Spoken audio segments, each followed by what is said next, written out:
Welcome to the Rim Break Rodeo. We hope this video helps. You start by installing VS Code and Git, then open your project folder fast. Once done, set Git user. Name and user.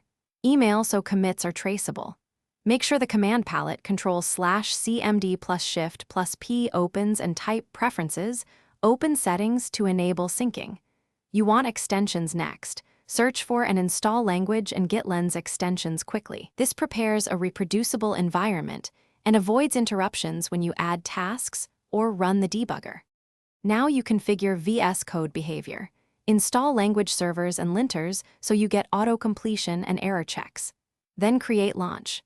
JSON to define debugger targets and tasks.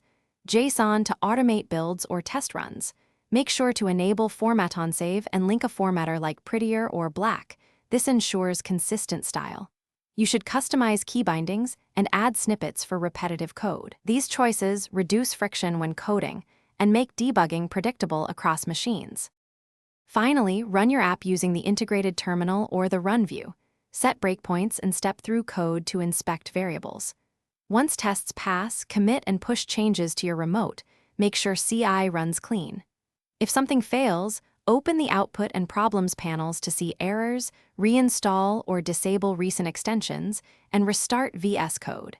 If the debugger won't attach, verify launch. JSON paths and that your project dependencies are installed.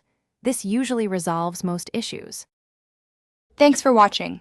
Consider subscribing if we helped you.